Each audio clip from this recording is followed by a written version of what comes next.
Welcome to குனேஸ் loft. எல்லோரும் எப்படி இருக்கீங்க? நல்லா இருக்கீங்கன்னு நம்புகிறேன். இப்போ நம்ம போன வீடியோஸில் பார்த்துருப்பீங்க எல்லா பட்டாக்களையும். ஸோ இப்போ அப்போ உள்ள பட்டாக்கள் எல்லாமே இப்போ நல்ல ஒரு கண்டிஷனில் இருக்குது. நல்ல இற சாப்பிட்றாங்க, இப்போ பறக்கிற நிலைமைக்கு இருக்காங்க. ஸோ இன்னும் நம்ம வந்து வெளியில் காய்ச்சல் போடலை. இப்போவே நம்ம லாஃப்ட்டில் தான் வச்சுருக்கோம். மொத்தமாக இந்த கூண்டில் பார்த்தீங்கன்னா ஒரு 50 புறா இருக்குது. ஸோ இதுக்கப்புறமும் நம்ம பேர்ட்ஸ் வந்து வெளியில் வச்சுருக்கோம். அதை எடுத்து இங்கே மாற்றியாச்சு. இதில் ஒரு 40 பேர்ட்ஸ் இருக்குது. கிட்டத்தட்ட நம்மக்கிட்ட இந்த வருஷத்துக்கு இப்போ ஒரே ப்ரீடில் நம்ம எடுத்தது பார்த்திங்கன்னா 90 பட்டாக்கள் எடுத்திருக்கோம். இந்த பட்டாக்கள் எல்லாமே வந்து நல்ல பிளட் லைன்ஸ் தான். ஸோ இந்த பிளட் லைன்ஸ் எல்லாத்தையுமே நம்ம வந்து கரெக்டான முறையில் தீனி கொடுத்து மெடிசன்ஸ் கொடுத்து வச்சுருந்தோம் அப்படின்னா நமக்கு நல்ல ஒரு ரிசல்ட்ஸ் கிடைக்கும். முக்கியமாக பட்டாக்களை கொடுத்த வரைக்கும் சரி, இந்த டைமிங்கில் எந்த விதமான சிக்கோ எந்த விதமான கண்வலி நோய் எதுவுமே வந்துடக்கூடாது. ஸோ அதை நம்ம கேர்ஃபுல்லாக பார்த்துக்கணும். முக்கியமாக வந்து வார்மிங் ப்ராப்ளம் வந்துடவே கூடாது. ஸோ அப்படி வந்துருச்சுன்னா நமக்கு வந்து கரெக்டாக வந்து அந்த மோல்ட்டிங்க்கு வந்து செட் ஆகி வராது. ஏன்னா அந்த பேர்ட்ஸை வந்து நம்ம ரெக்கவரி பண்ணணும். அதுக்கப்புறம் தான் அது வந்து மோல்ட்டிங் ஸ்டேஜுக்கே வரும். ஒரு நல்ல ஹெல்த்தியான பேர்டாக இருக்கிறப்ப அது வந்து கரெக்டான டைமிங்கில் வந்து என்ன ஆகுனா மோல்ட்டிங்க்கு வந்துடும். ஆனால் அந்த மோல்ட்டிங் உங்களுக்கு வராமல் இருக்குது அப்படின்னா கண்டிப்பாக வந்து பேர்டு வந்து சிக்கில் இருந்திருக்குன்னு அர்த்தம்.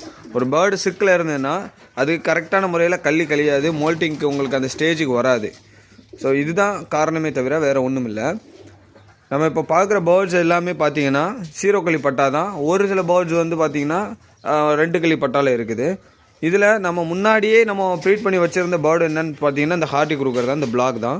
ஸோ இது வந்து பார்த்திங்கன்னா 8 கல்லியில் இருக்குது இந்த பேர்டு. அதுக்கப்புறம் பார்த்திங்கன்னா அந்த ஒரு ப்ளூ செக்கரு, அதுக்கப்புறம் அதுக்கு கீழே இருக்கக்கூடிய ஒரு பேர்டு. ஸோ இது எல்லாமே வந்து பார்த்திங்கன்னா 8 கல்லி பட்டாங்க. இந்த பேர்டுமே 8 கல்லி பட்டாங்க தான். ஸோ இந்த பேர்ட்ஸ் எல்லாமே பார்த்திங்கன்னா ஒரு டிஃப்ரென்ஸ் தெரியும். நீங்கள் பார்க்கக்கூடிய பேர்ட்ஸுக்கும் இந்த சின்ன செக்ஸுக்கும் இந்த பேர்டுக்கும் உள்ள வித்தியாசம் ரொம்பவே நல்லாவே தெரியும். இப்போ இனிமேல் தான் இந்த செக்கர் வந்து டார்க் செக்கர் வந்து பார்த்திங்கன்னா மோல்ட்டிங் ஆகலை. மோல்ட்டிங் ஆகும்போது இதை விட இன்னும் வந்து பிரைட் ஆகும். ஆனால் இந்த சிக்ஸ் வந்து பார்த்திங்கன்னா அந்த மோல்ட்டிங் ஆகாமலே அந்த கழியாமலும் ஒரு சிக்கு வந்து எப்படி தெரியும் அப்படிங்கிறத நீங்களே பாருங்கள். ஸோ இந்த பேர்ட்ஸை கொடுத்த வரைக்கும் இன்றைக்கி இந்த வீடியோவில் என்ன பார்க்குறோம் அப்படின்னா, பேர்டை கொடுத்த வரைக்கும் சிக்ஸாக இருக்கும்போது எந்த விதமான நோயும் இல்லாமல் நம்ம வந்து கேர்ஃபுல்லாக பார்த்துக்கணும். ஸோ அப்படி பார்த்துக்கிட்டால் மட்டும்தான் நமக்கு வந்து பேர்ட்ஸ் வந்து கரெக்டான மோல்ட்டிங்கிங், அதுக்கப்புறம் வந்து கழிஞ்சு வர்றது, அதுக்கப்புறம் கண்ணு தெளிஞ்சு வர்றது. ஸோ இதெல்லாம் நம்ம பார்க்க வேண்டியது இருக்கும். ஸோ அந்த டைமிங்கில் நம்ம வந்து எந்த விதமான சிக்ஸுக்கு சரி, அந்த மோல்ட்டிங் டைமிங்லையும் சரி, ஃபெதர்ஸ் உதிர்ந்து வளரக்கூடிய அந்த டைமிங்லேயும் சரி, நாம் வந்து புறாக்களுக்கு நோய் வரக்கூடாத அளவுக்கு பார்த்துக்கணும். முக்கியமாக டிவார்மிங் பண்ணுற நிலமை வந்துடவே கூடாது. அதாவது வார்மிங் ப்ராப்ளம் வந்துருச்சு அப்படின்னாலே பேர்டு வந்து மோல்ட்டிங் ஸ்டேஜுக்கு வர்றதுக்கு ரொம்ப லேட் ஆகிடும். இப்போ நாம் வந்து இன்றைக்கி ட்ரைனிங் வந்து பாருங்கள். இன்றைக்கி வந்து பேர்ட்ஸை வந்து பிடிச்சி வச்சுருக்கோம். இனிமேல் தான் ட்ரைனிங் கொண்டு போக போகிறோம். ட்ரைனிங் கொண்டு போயிட்டு அது வர்ற வீடியோவும் நான் உங்களுக்கு போடுறேன் நெக்ஸ்ட் வீடியோவாக. ஸோ நம்ம சேனலை சப்போர்ட் பண்ணுங்கள், சப்ஸ்கிரைப் பண்ணுங்கள். அது மட்டும் இல்லாமல் நம்மளோட பேர்டு 470 கிலோமீட்டர், இது எல்லாமே 470 கிலோமீட்டர் பறந்தவங்க தான்.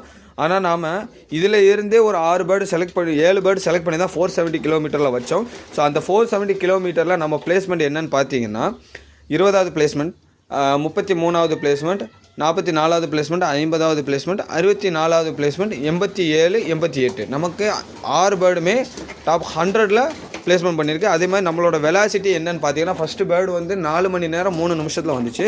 ஸோ அதுக்கான வெலாசிட்டி 2409 வந்திருக்கு. 2வது பேர்டுக்கு வந்து 2400, 3வது பேர்டு வந்து 2059 வந்துச்சு. அதுக்கப்புறம் உள்ள பேர்ட்ஸுக்கோட வெலாசிட்டி எனக்கு சரியாக தெரியலை.